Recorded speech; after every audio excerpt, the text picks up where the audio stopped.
Welcome to the Matt Sager Podcast. I am Matt Sager. It's Tuesday, January 29th in New York City, where it's about to transition from rain to snow, with a drop of something in the area of 20 to 30 degrees overnight tonight. So if I sound a little bit scratchy over the next couple days, it's because the human immune system was not meant to endure this kind of crazy weather changes.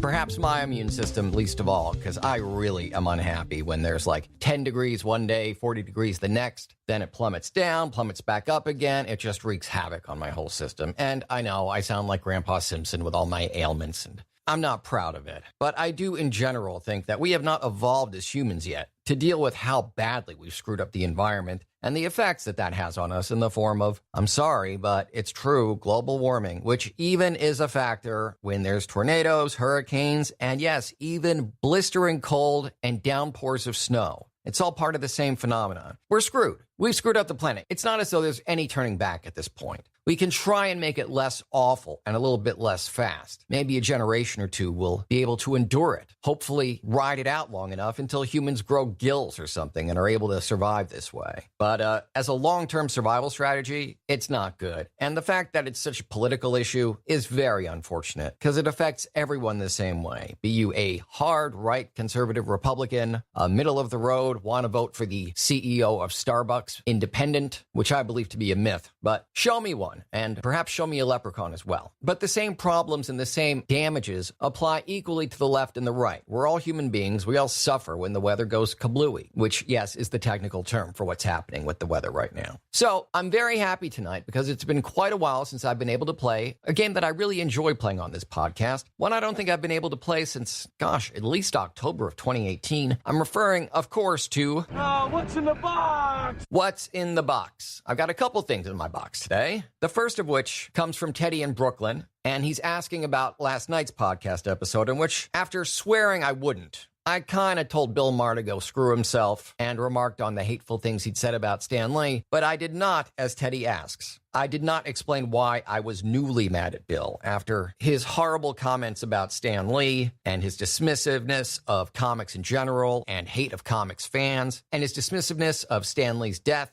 his horrifically insulting remarks upon his death, his taking the opportunity to show off his willful, gleeful cultural ignorance and hypocrisy, saying, if you care about Stan Lee dying, it's because your mother dresses you funny and you never outgrew comic books, making all sorts of mistakes in one dumb segment on Real Time. First, equating comics with juvenilia, which, if you had any intelligence at all, if you just researched comics with a Google search of comics or comic history, he would have known that his point was wrong, but that was never the point with Bill Maher. The whole thing was designed to inflame and therefore get some much-needed press for him. Because he's very irrelevant, very old, his value at HBO is basically nothing. Because they've got John Oliver, who is so much more talented, so much more relevant and entertaining, and Bill is just an aging asshole. So periodically, when his career needs a little boost, when it looks like things are just about over for him, he'll say something awful. And in this case, he seized upon the death of Stan Lee to shit upon him, gleefully admitting he knew nothing about him, to pretend he wasn't shitting on him, but instead insulting everyone who was sad that he died, because no one could be sad that a human died. What it really was is we were sad that we were losing the creators of our comic books, and comic books are for kids. It was just dumb remark after dumb remark, hypocritical remark after hypocritical remark, just stupid upon stupid upon stupid. And of course, here we are in 2019, and people still don't care about Bill Maher. So on last week's episode, Friday night of Real Time with Bill Maher on HBO, he decided he would go back and talk about it again. Saying, you want to talk about a childish fantasy. You want to talk about the world of make-believe, that, wow, your mom must really still take care of you because you're so insecure and you can't handle real life. Listen to Bill Maher saying, quote, "To every person on social media who's asked me since November, Bill, what do you have to say about Stan Lee?" And this is where it really gets good. "And to every paparazzi outside a restaurant who's still shouting at me, Bill, what about the Stan Lee thing?" Okay, if Bill Maher has ever been stalked by paparazzi, it was before color photography. It certainly hasn't been any time in this century. Certainly wasn't at any point in the 90s. Please, Bill, present me a little bit of footage. If anyone from TMZ is listening, please get in touch with me. Let me know about your failed efforts to get a comment out of a very busy Bill Maher and how badly you've been dogging him, asking for his opinions about Stan Lee. Because guess what? Spider-Man is more believable. The idea that you could get bitten by a spider, or the Hulk, the idea that you could get blasted with a nuclear H-bomb and get super strength, immortality, and somehow always wear just the right size purple pants that fray just enough that nothing shows, that is a million times more realistic than the idea of paparazzi stalking Bill Maher for his opinion about anything. But for those who want to know why I want him to go screw, I assume you know the original reason, his original blog post about Stan Lee. If you're curious, you can look at back episodes of my podcast, the Matt Sager Podcast, which is available at mattsagerpodcast.com. And I've got a couple of episodes, such as Bill Maher Step Into My Office, I think was the name of one of them. Then I did another one the next night. Just if you look up Bill Maher on the mattsagerpodcast.com page, you can see everything I've had to say about this piece of Canadian trash in the past. But he's really trying to drag it out, and I'm going to stop answering the question now, because I'm giving him what he wants. I'm feeding the troll.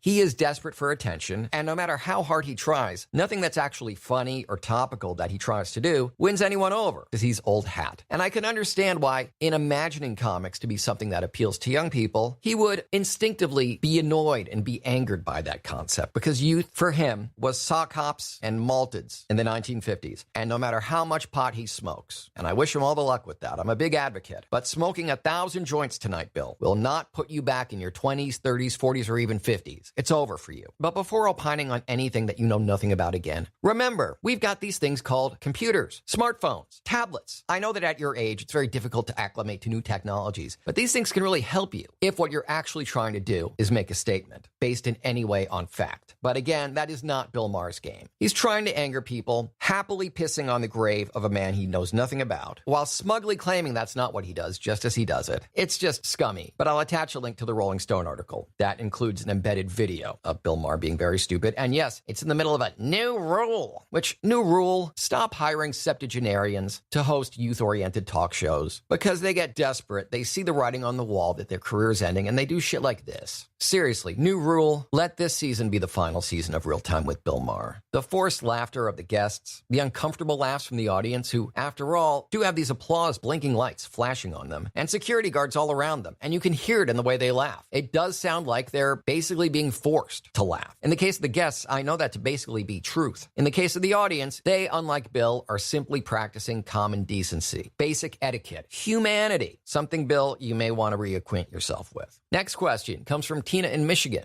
You've spoken in the past about your love for the Joss Whedon verse, Angel, Buffy the Vampire Slayer, and Firefly, and you even listed Buffy Season 12, the very short series from Dark Horse Comics, as one of your top comics of the year 2018. So now that Buffy and Firefly have both launched new series at Boom Studios, what's your take? I'm actually really glad you asked, because I did want to get to this at some point. And the truth is, Buffy has not won me over, the new Buffy. Now, it's only had one issue out. And to compare that to the actual show, the original WB Buffy the Vampire Slayer, well, first of all, my very first impression of Buffy was the sort of middling, not great film. But even when the eventually legendary show made its debut on, I guess it was then called the WB Network, the first several episodes, I mean, yeah, the very first one was pretty good. But up until about episode 7, it was not really great. It's odd to have a show that is that historically magnificent that had such a rough start. I remind you that it was picked up by the WB as a mid-season replacement to, I think, a show called Savannah, and their budget was basically nothing. And Joss Whedon didn't really have a story Bible prepared. That is to say, a list of characters, exactly how they're going to progress. Although in later years, that would actually prove to be kind of advantageous, because they could take all these risks and stuff. But it really wasn't until the season finale of episode 1 that it became a show that I realized, wow, look at this. This is amazing. And even that was barely a hint of the greatness to come. So I am going to extend that same patience to what is basically the closest analogy I could come up with for the Boom Studios Buffy #1 is if you think back to Ultimate Spider-Man #1. If, like me, you're old as hell and you actually picked up Ultimate Spider-Man #1 when it was first released, it was a very different take on the world of Spider-Man. The idea was, this was before the Ultimate Marvel Universe just went crazy and then eventually, thankfully, was put to rest. But the idea behind the Ultimate Comics to begin with, which debuted with Ultimate Spider-Man #1, is, look, we're drowning in continuity. There are 9 Spider-Man titles on the stands any given day. Some of them he's a clone, some of them he's not, some of them he had parents who were secretly spies, others not. And all of this continuity is a headache both for longtime fans and just scares people away, those who might be potential new fans. So let's pretend Spider-Man just debuted. We're starting from scratch, but keeping the core ideals intact. He's still a teenager, he's still dorky, he still gets bit by a spider, he still meets various supervillains, gets a costume, etc. But it takes place in the current year, which I think was 2000 or 2001. And that was fairly effective, although, for what it's worth, when Peter Parker died in that universe, spoiler alert, by the way, for Ultimate Spider-Man, while many celebrated the introduction of Miles Morales, and many others stupidly pretended they cared about Spider-Man and were therefore angry about Miles Morales. But regardless, whether you felt that Morales was a gift, as I do, or whether you felt somehow, the truth is the only arguments against him were, oh, he's not white. That was really the only argument people had about Miles Morales at the time. It's disgusting, but it is true. Racists, whether they know it or not, whether they call themselves that proudly or hide it behind rhetoric, exist everywhere, and sadly, there's a pretty large block of them in just about any kind of fandom, be it sports, games, or comics. But notably, very few people said, oh my God, Peter Parker's dead. He's never coming back, because he wasn't our Peter Parker. Whether we'd been reading Spider-Man since Amazing Fantasy number 15 in 1963, whether we'd been reading since the 70s, 80s, 90s, or even the 2000s. That simply, it was a great facsimile, but it was not Peter Parker. And that is the immediate vibe I get from Buffy the Vampire Slayer, which admittedly, there's only one issue out. I'm not sure why, but for one thing, it was delayed 2 weeks, which makes me think that there was maybe some last-minute cleanup, perhaps some extra time extended to try and make it more enjoyable. I don't know. But I can see that Jordi Belair is making a real attempt at sort of doing an ultimate Buffy. And the show debuted in, I want to say 97. It went off the air in 2003. So it's 15 years since there's been a Buffy on TV. Now, during this time, there have been these very in-continuity comic series over at Dark Horse, which over the last few years have sort of been spiraling out of control. They were never terrible, but they lost some of the magic they had for those first several years. And so I kind of liked the idea, but was skeptical based on the sort of iffy ultimate experience that I was referring to earlier. Like, will this be my Buffy? Can anyone really replicate Joss Whedon and his amazing writing staff's style that they developed together over the course of the first season, that by season 2, they really had it down. They really got these characters, and they were writing them in a wonderful, hyper character based, with story arcs and character arcs all over the place, and symbolism and subtext and philosophy all around. That to start from scratch, the idea of replicating that, the bottom line is Buffy #1 does not succeed at any of that. It is a new Buffy for a new generation, and maybe that's all it's supposed to be. And Buffy, after all, when pitched to the WB, was a show for teenage girls about growing up, and that was it. And this whole fully realized mythological world was still a full season away from really coming into its own, and wasn't even part of the pitch. It just sort of happened organically, as the show turned out to be this wildly unexpected hit, and Joss Whedon found himself really in love with his own creation, and was able to gather a team of writers. Even the ones who only wrote one episode, if you look at IMDb, there's a few of those throughout Buffy, Angel, Firefly, etc. But even the ones who just came on to do an episode or two somehow really prized character above all, and could take even the goofiest story and make it really meaningful, whether it be funny, tragic, some combination of the two, action-packed, all these wire-fu scenes and all these 90s special effects that amazingly hold up to this day. It's asking a lot of a single comic, a new #1 at a brand new publisher, Boom Studios, to say, okay, let's take this brilliant property, rich with characters, decades of continuity, that began in a world that is far different than the one we live in today. It was 1997. Stuff like Willow having a girlfriend was still very controversial, very risky, very hard for Joss even to get put on the screen. Whereas now we've come a very long way. Similarly, computers, the web. Buffy in season 1 was probably using like CompuServe. She certainly wasn't doing anything on an iPhone. So the world has changed dramatically in all these different ways. And so what a Buffy for the new generation would be like is pretty close to what I see in Boom Studios' Buffy #1. Sadly, what it doesn't have, and maybe this is by design and maybe it's for the best, but just as to Bill Maher's dismay, grown adults form a real attachment to the characters they read about in comics. The same is true of Buffy fans. Most of us are, or were, so enraptured by the Buffy TV show, the comics, etc., because of our ability to really relate to and see ourselves in the characters and in their plot development and their character development, which was so masterfully handled. Take any season of Buffy or Angel after season 1, and if you got the time, binge that season, and you'll see that the writing, it's like four-dimensional chess. Nearly every line is dripping with subtext, foreshadowing, philosophical stuff that reveals tons of stuff about this character that both reflects back on their actions beforehand and informs their actions going forward. So this one comic has not convinced me that the Boom Studios Buffy is going to do that. But I'm not at all sure that that's what it's designed to do, nor am I sure that number 1 is the best it's going to get. I was surprised at how sort of anticlimactic it was, but, it had like 23 pages in which to reintroduce Buffy, Giles, Willow, Xander, and the whole concept of vampires, slaying, etc. This really seems designed for an audience that really knows nothing about Buffy, other than that, like, maybe their parents watched it. Oh, am I old? Very depressing.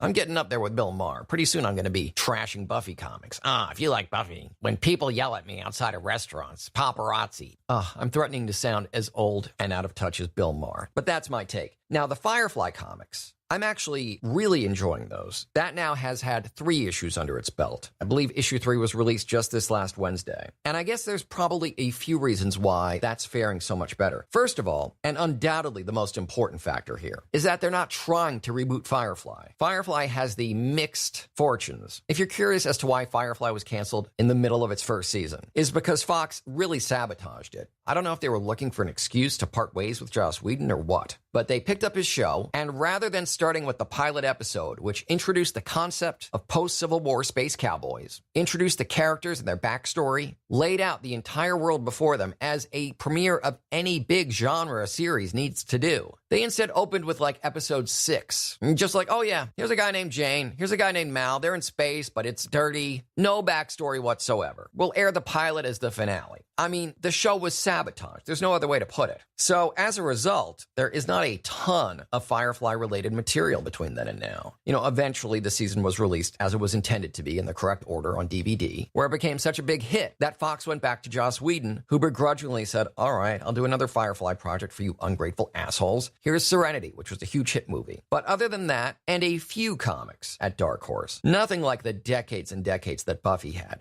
Even before Buffy Season 8, there were Buffy comics at Dark Horse concurrently with the TV show when it was airing. So, unlike Buffy, it did not have decades and decades of any sort of storytelling behind it. And so there's a lot you can still explore without feeling the need to do an Ultimate-style reboot. And that's what they're doing. And Greg Pak is a comics writer I've been very fond of since I first discovered him in, the late 90s. Just about any title with his name on it is pretty much guaranteed to be good. Firefly, of course, being a precious, beloved thing by me and many other Joss Whedon fans, meant that he still had to rise to a certain level of expectation, which he absolutely does. The story being told in, so far, issues 1 through 3 of Firefly is an engrossing one. Really exciting, really character-driven, very action-packed. It's true to the mythology while building on it and expanding out from it. It's terrific. I'm a really big fan. My singular complaint, something that I really believe can and should be easily resolved. The artist, Dan McDade, is quite talented. I want to get that right out there. I think he is a real talent, and I want to make it clear that what I'm about to say is not in any way a negative comment on him as an artist, just as something I believe he really needs to change stylistically for the Firefly comic. He's got this thing he does. If you pick up an issue on Comixology at your local comic book store, you'll see exactly what I'm talking about. Part of McDade's style is to really do lush, fully realized backgrounds. I mean, the sets are excellent. One of the worst things about modern comics is that people will just draw orange backgrounds and maybe, if they're feeling ambitious, take the Photoshop square tool and try and do half-assed buildings. McDade does really wonderful backgrounds, landscapes, scenery, all that. But then he's got a sort of, when he's doing close-ups of characters, it is generally quite clear who they are. But in trying to inject his unique style, which has got to be tough, because you don't want to look like you're just doing Photoshops of the cast of Firefly. So there's a very fine line where you want to make it clear this is a comic, but you don't want to ever go, who is this saying that? Who's talking? Who just got shot? And generally speaking, in scenes involving close-ups, you don't have those questions. But in each issue so far, there's been at least 3 instances where there are these massive action-packed scenes, really evocative, heavily emotional ones that seem to be, most of them, PTSD flashbacks from the war, generally by Malcolm Mal Reynolds.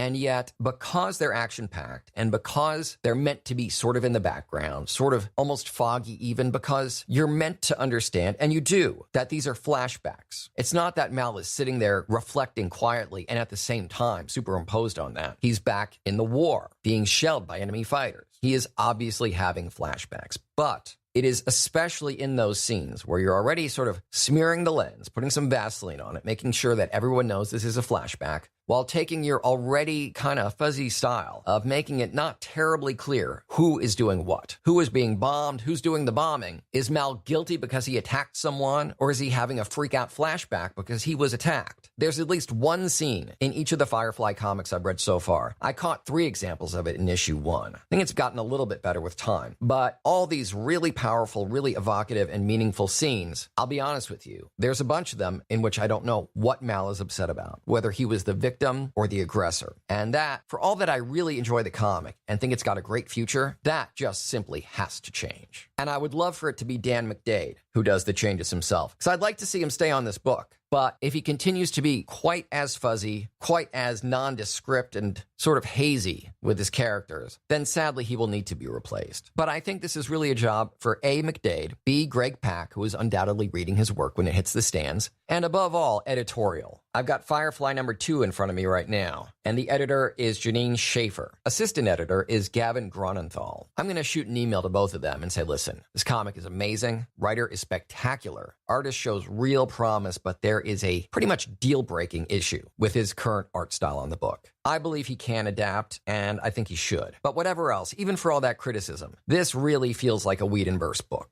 It's not Ultimate Firefly. 9/10 of each issue feels like a very true-to-the-show story, and I'm enjoying it quite a bit. And I'm hopeful to find out something's going on with Angel, who's had a very turbulent comic history himself, and who really is just about the best character in the entire Joss Whedon universe, in my own humble opinion. You may have a differing opinion. I'd love to know what you think of these books anyway. And I'd love for you to get in touch with me just for anything. Ask me what's in my box or just comment on the show. Perhaps you're another podcaster and you'd like to do a cross-hosting kind of event. I'm always down for that. So send me an email, matt@mattsager.com, or call 646-535-4788. You can also get me on social media.